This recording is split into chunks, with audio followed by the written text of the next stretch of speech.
அற்ப பதறேன். நல்லா காமெடி செய்றீங்க மேடம். 1/2 பவுண்டு கொடுத்து கூடவே உங்க மகள காட்டி ஆதவன வளைக்க திட்டம் போடுறீங்க. சபாஷ்! வாழ்த்துக்கள் வள்ளி மேடம் என்று மனதில் நினைத்துக் கொண்டாள் நிவேதா. ரோஜா அழுகை நிற்காததைக் கண்டு நிவேதா கவலையாக, என்னாச்சு ரோஜா? இப்படி அழுதா நான் என்ன என்று நினைக்க? ஒரு விதத்தில் இந்த கல்யாணம் மூலம் உன் சித்தியின் கொடுமையில் இருந்து தப்பிக்கிறாய் என்ற சந்தோஷம் தானே கொள்ள வேண்டும். இப்படி அழுதா என்னை அல்லவா தப்பா பேசுவாங்க. நான் இங்க வந்திருக்கவே கூடாது. நான் கிளம்புறேன் என்று நிவி ஆதவனை எண்ணி கண் கலங்கினாள். ரோஜா நினைத்தது எப்படியும் நடக்கும் என்ற நம்பிக்கையில் அவள் மனதை தேற்றிக்கொண்டு அழுகையில் கூட நிவேதாவிடம், கிளம்புறதா? பிச்சு புடுவேன். இப்ப நீதான் முக்கியம். உன்னால் மட்டும்தான் முடியும். எப்படியோ நாம ஏற்கனவே நெருங்கின தோழிகள். இனி காலம் முழுதும் ஒரே வீட்டில் ஒற்றுமையா இருக்கலாம். அப்பொழுது நீதான் என்ன கண் கலங்காம பாத்துக்கணும். அதுவும் அந்த அருந்த வாழ செய்யற அலம்பல் இருக்கே, முக்கியமா அவனிடம் இருந்து காப்பாத்தணும். 2 பேரும் ஒரே வீட்டுக்கு. நினைக்கவே எத்தனை சந்தோஷமா இருக்கு தெரியுமா? அவளையே இமைக்காமல் பார்த்து கொண்டு இருந்த நிவேதாவை பார்த்து நாக்கை கடித்து, ஒரே வீட்டு ஆளுங்க சொல்ல வந்த? உன் மாமா வீடு என்பதால் பிரச்சனை இல்ல. நாம எப்பொழுதுமே இதே போல தோழியா இருக்கலாம் சொல்ல வந்தேன் என்று ரோஜாவை திக்கி உளறி கிளறி மூடி வைத்தாள். உளறுவதை பாரு லூசு. தோழி கல்யாண டென்ஷனில் இருக்கா. மேலும் கிண்டல் செய்ய வேண்டாம். நிவேதா வந்த சிரிப்பை அடக்கினாள். அவள் சொல்ல வந்தது என்ன என்று கொஞ்சமாவது யோசித்து இருக்கலாம். நிவேதா சிரிப்பை கண்டவுடன் அதில் மெய் மறந்து, நீ ரொம்ப அழகா இருக்க நிவி. என் கண்ணே பட்டுவிடும். நான் கல்யாண பொண்ணா இல்ல நீ கல்யாண பொண்ணா என்று என்னவருக்கு டவுட் வர போகுது பாரே. நிவேதா நேற்று இருட்டில் நடந்த குழப்பத்தை நினைத்து, ஐயோ இவ என்ன சொல்றா, யார சொல்றா, மனதில் தோற்றிய கலக்கத்தை மறைத்து, இத்தனை நேரம் அழுது என்னை கதி கலங்க வைத்து விட்டு இப்ப பேசுவதை கேளு என்று வலிக்காமல் ரோஜா காதை பிடித்து திருகினாள். ரோஜா வலிக்குது போலியாக அலறி, என்னவர் வரட்டும், உன்னை என்ன செய்யறேன் பாரு. அவர்தான் உனக்கே தக்க பதிலடி கொடுப்பாரு. இப்பவே கூப்பிடு. நானும் என்ன சங்கதின்னு கேக்குறேன். ரோஜா எதையோ யோசித்தபடி, வந்திருப்பாரா தெரியலையே. வந்தால் கண்டிப்பா அழைத்திருப்பார். என்ன ஆச்சோ? ஒரு வேலை செய்யலையோ? எனக்கு சர்ப்ரைஸ் தரணும்னு அமைதியா இருக்காரோ? கண்டிப்பா என்னை ஏமாற்றாமல் வந்து விடுவார் தானே. யார சொல்றா? ஆதவன் அத்தானையா? அவரை தவிர யாரை இப்படி தேட போறா? முந்தின இரவு ஆதவன் நடந்து கொண்டு விதத்தை எண்ணி அப்பொழுது நிவேதா உடல் நடுங்கியது. அதை மறைத்து அதையெல்லாம் நேற்றே வந்தாச்சே. ஏன் இப்போ என்ன சொன்ன? அழைத்திருப்பாரா? சர்ப்ரைஸ் வரியா? அடி பாவி, இது வேற ஆதமாத்தானுடன் பேசவே இல்லைன்னு சொன்ன. எனக்கு தெரியாமல் என்னென்னமோ நடக்குது போல. இருக்கட்டும், முன்பு போல என்னிடம் எதையும் ஷேர் செய்வதில்லை என்று குறைப்பட்டு கொண்டாள். ரோஜா வேறு யாரையோ எதிர்பார்த்து கொண்டு இருக்கிறாள் என்று நிவேதாக்கு தெரிய வாய்ப்பில்லை. குற்ற உணர்ச்சியால் ரோஜா கண் கலங்கியது. அதை மறைத்து, அதெல்லாம் இல்ல நிவி. இப்போதைக்கு எனக்கு இருக்கும் ஒரே பெஸ்ட் ஃப்ரெண்டு நீதான். எங்கே நீயும் வராம போயிடுவியோ? உங்க குடும்ப பகை கொண்டு எங்கே பிரகாஷ் மாமா உன்னை அனுப்பாமல் இருந்துடுவாங்களோன்னு பயந்துட்டே இருந்தேன். நல்ல வேளை வந்துட்ட. எப்பொழுதும் போல நீதான் எனக்கு உதவி செய்யணும். சித்தி வேற எப்போ என்ன பேசி காயப்படுத்துவாங்களோன்னு டென்ஷன் என்று நிவி அறியாமல் பேச்சை திசை மாற்றினாள். உன் கல்யாணத்துக்கு வராம இருப்பேனாச்சனோ? அப்பா ஊரில் இல்ல, நேற்றுதான் கிளம்பினார். அவர் அந்த பக்கம் கிளம்ப நான் அம்மாவிடம் சொல்லி இந்த பக்கம் எஸ்கேப் ஆயிட்டேன். நிவேதா அப்பா அவளை தடுத்தாலும் கண்டிப்பா இந்த திருமணத்துக்கு போவா என்று அவருக்கு தெரியும். அவர் திட்டமே வேறு. ஆதவன் உட்பட இப்படி ஒரு அருமையான பெண்ணை மிஸ் செய்து விட்டோம் என்று மனைவியின் மொத்த குடும்பமும் வருந்தனம். கல்யாணத்துக்கு வந்தவர்கள் அனைவரும் சொந்தத்தில் பெண் இருக்க எதற்கு வெளியே எடுத்தீங்கன்னு கேள்வி கேட்டு அவர்களை அசிங்கப்படுத்தணும் எண்ணத்திலேயே வேலை இல்லாமல் மதுரைக்கு கிளம்பினார். அவர்தான் ரோஜா குடும்பத்துக்கு வக்கீல் என்பதால் அவர் சார்பா ஜூனியரை அனுப்பி அங்கு நடப்பவைகளை அறிய திட்டம் போட்டு இருந்தார். இது எல்லாம் இவர்களுக்கு எங்கே புரிய போகுது? அறைக்குள் முடங்கி இருந்த நிவேதாவை பட்டம்மா வலுக்கட்டாயமாக வெளியே அழைத்து வந்தாள். அவளை பார்த்தவுடன் பிரகாஷ் நினைத்தது போலவே உறவுகள் மத்தியில் இப்படி தங்க சிலையாட்டும் பெண் இருக்க அதிகாரமா உரிமையா தங்கை பாக்கியம் வீட்டில் கட்டுவதை விட்டு எங்கேயோ தேடி பிடித்திருக்காங்க. அவள் அண்ணன் வீட்டில் மகள் வாழ கொடுப்பனை இல்லை என்றும் ஊரில் இல்லாத புது கூத்து வேற நடக்க இருக்கு. அந்த வேலுமணி மக ராம்கி வெளிநாட்டில் இருந்தா என்ன, எப்போ வரானோ அப்ப கட்டி கொடுக்க வேண்டியது தானே. முதலில் ரெஜிஸ்டர் செய்து அப்புறம் கல்யாணமாம். இந்த காலத்தில் இப்படி எங்கேயாவது கேள்விப்பட்டு இருக்கோமா? சிங்கமா இல்ல. சாதி சன்னம் மத்தியில் ஒரு சிலர் இந்த வக்கீல் பெண்ணை முதலிரவு அறைக்கு அனுப்பிவிட்டு கல்யாணம் செய்வாள் போல. நல்ல குடும்பத்தில் பிறந்து இப்படி செய்தாள் என்று நாக்கில் நரம்பில்லை என்று மோசமா பேசிக் கொண்டிருந்தார்கள். ஊர் ரெண்டு பட்டால் கூத்தாடிக்கு கொண்டாட்டம் தானே. இதையெல்லாம் கேட்ட ஆதவன் பாட்டி வேலம்மா துடித்தாள். என்ன பகை இருந்தாலும் நிவேதா அந்த வீட்டு செல்லக்குட்டி தானே. இன்று என் பேரனுக்கு கட்டியிருந்தால் யாராவது இப்படி பேச முடியுமா? பேசின வாய கதிர் அருவா கொண்டு அறுத்திட மாட்டேன். அப்படியும் ஒரு கட்டத்தில் ஒழுங்கு மரியாதையா வந்த வேலையை மட்டும் பாருங்க, இல்லை மரியாதை கெட்டுவிடும். எங்க வந்து என்ன பேச்சு, அதுவும் யாரை பத்தி என்று காரமாக பேசிவிட்டாள். பெரிய வீட்டு பொல்லாப்பு எதுக்கு, அவங்களை பகைத்து கொண்டால் கஷ்டம் என்று அதற்கு பிறகு ஒருத்தரும் வாயை திறக்கவில்லை. களிரிடும் கண்ணை பறிக்கும் அழகில் வலம் வரும் நிவேதாவை பேரன் மனைவியா அடைய எங்களுக்கு கொடுப்பனை இல்லை என்று பாட்டி வேலம்மா உள்ளம் வருந்ததான் செய்தது. மண்டபம் முழுவதும் நிவேதாவை பற்றி பேச வீராசாமி மனைவியிடம் கோபமாக, அவள் எதுக்கு இங்க வந்தா?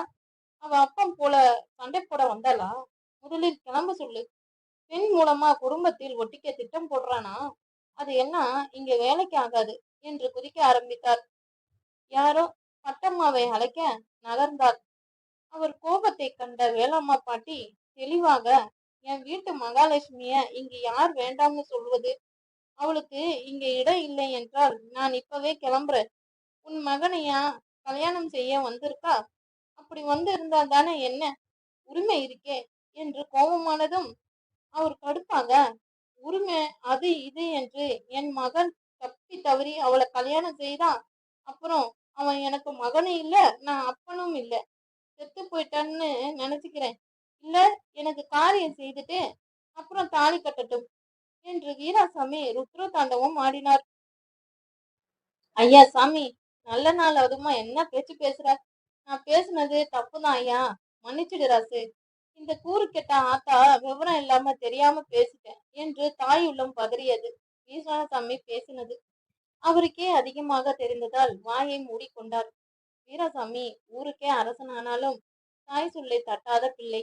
வேலம்மா என்ன சொன்னாலும் சரி சொல்லும் வீராசாமி மகள் பாக்கியம் விஷயத்தில் மட்டும் கொஞ்சம் கூட மனம் இறங்குவதாக இல்லை. உங்க மகனைய கல்யாணம் செய்ய வந்திருக்கா என்று வேலம்மா கேட்டபோது அந்த பக்கம் போன பட்டு திரும்பி வந்து அதையே பிடித்தபடி, அத்தை சொல்வது சரிதானே, என் மகனுக்கு ஏத்த ஜோடி உரிமை இருக்கே. இந்நேரம் தூக்கிட்டு வந்து தாலி கட்டி இருந்தா பிரகாஷ் அண்ணனுக்கு நல்ல பாடமா இருந்திருக்கும், புத்தி வந்திருக்கும். இப்பவும் ஒண்ணு கெட்டு போகல. நம்ம மகன் நாம சொல்வதைதான் செய்து முடிப்பான். கொஞ்சம் பிடிவாதத்தை விட்டு யோசிங்க என்று அவள் ஆசையை மறைமுகமாக சொல்லவே அவர் கோபம் அனைத்தும் பட்டம்மா பக்கம் திரும்பியது. மாமியார் கண்களால் பேசாம இரு என்று ஜாடை காட்டிய பட்டு கவனிக்கவில்லை. இவளே வாயை கொடுத்து மாட்டிக்கிறாளே. இப்பதான் கத்தினான். அன்னையை ஒன்றும் சொல்ல முடியாத கோபத்தில் மனைவியிடம், உனக்கு வாய் நீளுது, என்னையே எதிர்த்து பேசுறியா? தூக்கணும்னு நினைத்திருந்தால் என்னைக்கும் அதை செய்திருப்பேன். சிங்கத்தை பெத்து வச்சுட்டு இருக்கேன்டி, தெரிஞ்சுக்கோ. அவன் ஒத்த ஆள் போதும். என்ன பார்க்காம கூட கல்யாணத்துக்கு சரி சொன்னவன். என் தங்கைக்காக தான் பேசாமல் இருக்கேன். ஏற்கனவே அந்த மனுஷனால என் தங்கை பிறந்த வீட்டுடன் ஒட்டும் இல்ல உறவும் இல்லாம அவதிப்படுறா. அவ பெத்த மகளுக்கு அதே கதி என்றால் பாவம் என்ன செய்யும்?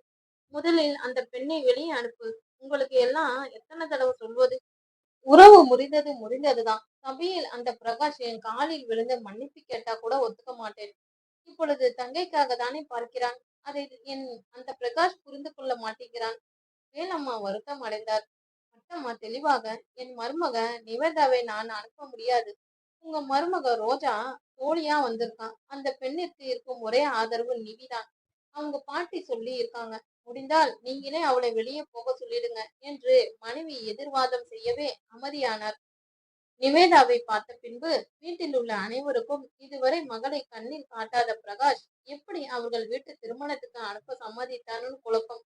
வளர்த்த பிறகு பார்த்திராத பேத்தி, அக்கா, தங்கை, அத்தை மகளை பார்த்து குடும்ப நபர்கள் சந்தோஷம் கொண்டனர். என்ன இருந்தாலும் அவர்கள் ரத்தம் அல்லவா?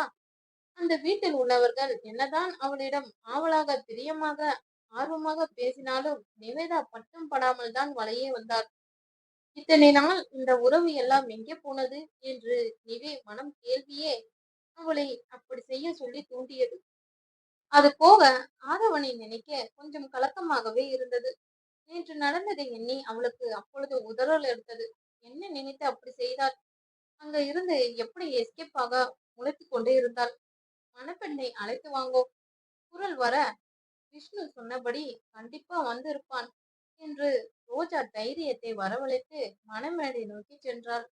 எங்கே நிவேதா நழுவி விடுவாளோ பயந்து அவள் என்னை மறுத்து. ரோஜா பிடிவாதமாக, நீதான் என்னுடன் மணப்பெண் தோழியா வர, இல்லை என்றால் எனக்கு இந்த கல்யாணம் வேண்டாம், நான் சொன்னதை செய்வேன் என்று உனக்கு தெரியும் தானே என்று உருட்டி மிரட்டி அவளுடன் அழைத்து சென்றாள். நிவேதா மனதில் இவள் மிரட்டியே சாதித்துக் கொள்கிறாளே, எந்த முகத்தை வைத்து அங்கு வருவேன்? முதலில் நான் இங்கே வந்து இருக்கவே கூடாது. மாமா வீட்டுடன் ஒட்டவும் முடியாமல் விலகவும் முடியாமல் என்ன சோதனை! ஆதவனை நேரில் பார்க்க சக்தி இல்லாமல் நிவேதா கிடைத்த வாய்ப்பில் அங்கும் இங்கும் ஓடிக்கொண்டு இருந்தாள். அவள் மனம் என்ன நிலையில் இருக்கிறது என்று அவளால் சுத்தமாக உணர முடியவில்லை. என்னதான் அவனுடன் பேசி பழகாவிட்டாலும் சின்ன வயதிலிருந்து அவனை மனதில் சுமந்து கொண்டே தானே இருக்கிறாள். அவள் கண் முன்னே அவனுக்கு கல்யாணம் என்றால் ரோஜா நெருங்கின தோழியா இருந்தாலும் அவள் கண் முன்னே ஆதவன் ரோஜாக்கு தாலி கட்டுவதை அவளால் ஏற்றுக்கொள்ள முடியாமா தெரியவில்லை. ஒரு நொடி எதிர்மறை எண்ணம் கூட ரோஜா வாழ்க்கையை பாதிக்கும் பயந்தாள். ரோஜா கண்கள் மண்டபம் முழுவதும் அலைபாய்ந்து கொண்டு இருந்தது. அவளுக்கு வேண்டியது மட்டும் கண்ணில் சிக்கவில்லை. ரோஜா அருகில் வந்த அவள் அத்தை, ரோஜா கல்யாண பொண்ணா லட்சணமா குனிந்து நட என்று அதட்டினார். ரோஜாக்கு அப்பொழுதுதான் உண்மையாக பயம் பிடிக்க தொடங்கியது. இதுவரை நிவேதாவிடம் எல்லாத்தையும் சொன்னது போல நடந்ததை எங்களை பற்றி சொல்லியிருக்கணுமோ, சொல்லாமல் விட்டது தப்பு என்று வருந்தினான். சொல்லியிருந்தால் எனக்காக எந்த வேணும்னாலும் செய்வாளே, உதவி இருப்பாளே. இனி என்ன செய்ய? சொல்லக்கூட நேரம் இல்லையே. ரோஜா கால்கள் முன்னே நகர மறுத்தது. நான் எண்ணியது போல நடக்கவில்லை என்றால் விஷ்ணு ஏன் இப்படி செய்யறான்? எத்தனை முறை சொன்னேன், என்னை பற்றி அவனுக்கு துளி கூட அக்கறை இல்லை, விளையாட்டுத்தனம். இவனுக்கு கொடுத்த தைரியத்தில் தானே மணமேடை வரைக்கும் வந்தேன். ஆதவனை எதிர்கொள்ள எனக்கு சக்தி கொடு என்று நிவேதா வேண்டியபடி ரோஜாவுடன் சென்றான். அவர்கள் வழக்கப்படி கூரைக்கு போட்டு சாமி கும்பிட்ட பிறகு மணப்பெண்ணை அழைத்து வந்தார்கள். இதோ அதோ என்று ஆதவன் இத்தனை நாள் காத்து கொண்டு இருந்த அந்த இனிய தருணமும் வந்தது. உள்ளம் சந்தோஷத்தில் துள்ளினாலும் கொஞ்சம் படபடப்பாக தான் உணர்ந்தான். நேற்று தனிமையில் அவளை சந்தித்ததிலிருந்து சந்தோஷத்தில் பறந்து கொண்டு இருந்தான். முன்பே பார்த்து பேசி பழகி இருக்கலாமே, தேவையில்லாத லூசு கொள்கையை பிடித்து இத்தனை நாளா வேஸ்ட் செய்து விட்டேனே, வருந்தினான். தூரத்திலே அவளை பார்த்த ஆதவன் உள்ளம் சிறகில்லாமல் பறந்தது. உளுந்த தலை நிமிராமல் அன்ன நடையிட்டு வரும் அவளையே இமைக்காமல் பார்த்து கொண்டு இருந்தான். அழகோவியமாக தெரிந்தாள். சுற்றியும் உள்ள நண்பர்கள் கூட்டம், ஆதவா கொஞ்சம் நீர்வீழ்ச்சிய மூடு, மண்டபமே வெள்ளத்தால சிக்கி தவிக்குது, பரிசலில் போய்தான் தாலி கட்டணும் என்று கிண்டல் செய்ததை காதில் வாங்காமல் அவளை பருகி கொண்டு இருந்தான். அவள் கடைக்கண் பார்வைக்காக ஏங்கினான். ஒரு முறை என்னை நிமிர்ந்து பாரு என்று அவன் உள்ளம் சினுங்கியது. எதர்ச்சியாக நிமிர்ந்த போது அவள் பார்வையில் அவனை தொலைத்தான். அந்த காந்த சக்தியில் அவனை இழந்தான். அதே மாற்றம்தான் அவளுக்கும் நிகழ்ந்தது. உன் விழிகளில் விழுந்த நாட்களில் நான் தொலைந்தது அதுவும் போதுமே, எதுவும் வேண்டாமே பெண்ணே. மனம் குதித்து குத்தாட திடீரென்று குடிநீர் பட்டதை போல அப்பொழுதுதான் ஒன்றை உணர்ந்தான். அவன் ரோஜா என்று நினைத்திருக்கும் பெண் கல்யாண பெண் அலங்காரத்தில் வரும் பெண் இல்லை, அவள் அருகில் வரும் தோழி. இது எப்படி? அப்போ நேற்று இரவு பால்கனியில் அவனுக்கு வியர்த்து கொட்டியது. இதயம் தாறுமாறாக துடித்தது. மணப்பெண் அலங்காரத்தில் இருக்கும் இவள் யார்? இதில் யார் ரோஜா? இது எப்படி சாத்தியம்? அவன் காண்பது கனவா? அவன் கண்களை நம்ப முடியாமல் கண்ணை கசக்கிக் கொண்டு மறுபடியும் பார்த்தான். இன்று எனக்கு தானே கல்யாணம். இவள் எப்படி மணப்பெண்ணாக முடியும்? அவன்தான் மணமகள் என்று சந்தேகம் தோன்றியது. அவன் தலையில் இருந்த மணமகனுக்கான தொப்பியும் கழுத்தில் இருந்த மாலையும் பட்டு வேஷ்டி அவன்தான் மணமகன் என்று சொல்லாமல் சொல்லியது. பாட்டி வேலம்மா, என் பேத்தி ரோஜா எம்புட்டு அழகா இருக்கா பாரு ஆதவா. உனக்கேற்ற ஜோடி. என் கண்ணே பட்டுடும்.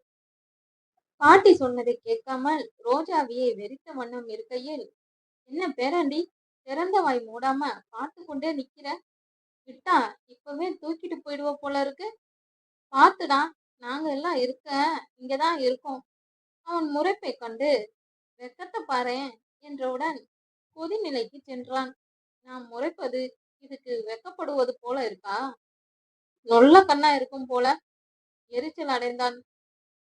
என்னடா முணுமுணுப்பு? சத்தமா தான் பேசேன். கண் அவுட்டு நினைத்தால் காதும் அவுட்டு போல. அவன் சொன்னது வேலம்மா காதில் தெளிவா விழ, வேண்டாம் பேராண்டி, என் பேத்தி உன் பொண்டாட்டி ரோஜாக்காக இப்ப சும்மா விடுறேன். பச்சை புடவையில அந்த மீனாட்சியே அசைந்து வருவது போல இருக்கே என்று அவன் பாட்டி குரலை கேட்டு தலை சுற்றியது. பச்சை புடவைக்காரி மணப்பெண் ரோஜா என்றால் அவள் அருகே கருப்பு செம்பு வண்ண நிற பட்டு புடவையில் இருப்பது இவள் யார்? என்ன நடக்குது என்ற கேள்வியே அவன் மண்டையை வெடிக்க வைத்துவிடும் போல் இருந்தது. இதை யாரிடம் கேட்க? கண்டிப்பா இதில் ஏதோ குளறுபடி நடந்திருக்கு. அவள் தோழி என்றால் அவனுக்கு வரப்போகும் மனைவி என்று உரிமையில் அவன் செய்த முட்டாள்தனத்தை எண்ணி நொந்து கொண்டான். அவள் கலங்கிய விழி ஓரத்தில் கண்ணீரா? எதற்கு? நேற்று இரவு நீ செய்த வேலைக்கு மனசாட்சி இடிக்க அவன் நிலை பரிதாபம் ஆனது. ஒருவேளை படத்தில் வருவது போல இந்த மணப்பெண் என்னை ஒரு தலையா காதலித்திருப்பாளோ? என்னை கல்யாணம் செய்துக்க என் கண்மணியின் தற்கொலை அது மிரட்டியிருப்பாளோ? அதற்கு பயந்து இவளும் வேற வழி இல்லாமல் கடைசி நிமிடத்தில் ஒத்துக்கொண்டிருப்பாளோ? அப்படிதான் இருக்கும். என்ன காரணம்? எதனால்? ஏன் இப்படி நடக்குது? நடப்பது எல்லாம் கனவு என்று யாரோ சொல்ல மாட்டார்களா? ஏங்கினான். அவன் கைகளில் வந்திருந்த மோதிரத்தை அப்படியே அவன் சட்டை பையில் திணித்து கொண்டான்.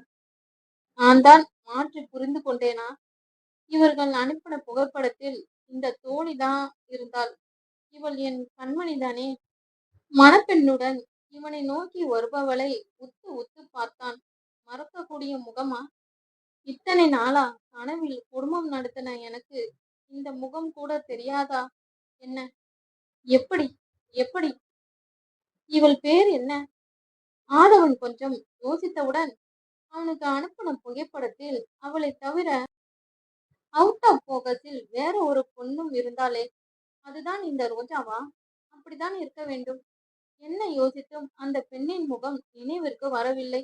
ஆனால் நான் இவள் தோழியை தானே ரோஜாவா நினைத்து கொண்டிருக்கேன். கனவுலகில் குடும்பம் நடத்தி குழந்தை வேற. நேற்றும் தனிமையில் அந்த பெண் என்ன நினைத்திருப்பாள்? அந்த நேரத்தில் ஊரே கூட்டியிருந்தால் அவ அப்போது அவன் நிலையை நினைத்து அழுவதா சிரிப்பதா என்று கூட தெரியவில்லை. இவனுங்க எல்லாம் சரியான லூசுங்களா இருப்பாங்க போல. மாப்பிள்ளைக்கு புகைப்படம் அனுப்பும்போது பெண்ணை மட்டும் படம் பிடித்து அனுப்பும்போதுன்னு தெரியாது. இப்ப யார நொந்து என்ன செய்ய? அவனை ஏமாற்றி இருக்கிறார்கள். திட்டமிட்டு வேண்டும் என்று சதி செய்திருக்காங்க என்று நினைக்க அவனால் கொஞ்சம் கூட சகித்து கொள்ள முடியவில்லை. இப்படியும் நடக்குமா? இப்ப நான் என்ன செய்ய?